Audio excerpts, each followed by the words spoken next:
Chettinad style வெள்ளை பணியாரம் தான் காலையில் பிரேக்ஃபாஸ்ட் பண்ணியிருந்தேன். காரைக்குடி பொன்னமராதி சைடுலலாம் கண்டிப்பாக ஃபங்க்ஷனில் இந்த டிஷ் இருக்கும். இது பண்ணுறது ரொம்பவே சிம்பிள் தான். 1 கப் அளவு பச்சரிசி, 1 கை அளவு உளுத்து வந்து நைட்டே ஊற வச்சுட்டேன். காலையில் மிக்ஸி ஜாரில் சேர்த்துட்டு நல்லா நைஸாக அரைச்சிக்கலாம். கொஞ்சமாக தான் தண்ணி சேர்த்துருந்தேன். மார்னிங் பண்ணுறதுனால நைட்டே ஊற வச்சுட்டேன். இது ஒரு 4 மணி நேரம் ஊறினாவே போதும்.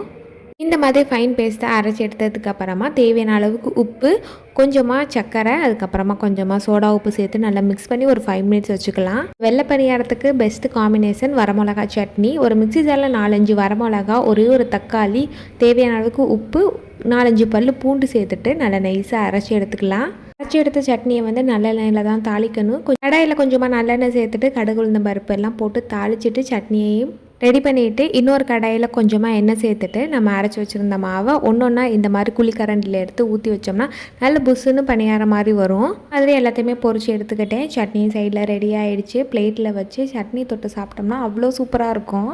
இதுக்கு இந்த டிஷ்ஷை ட்ரை பண்ணலை அப்படின்னா ட்ரை பண்ணி பாருங்கள்.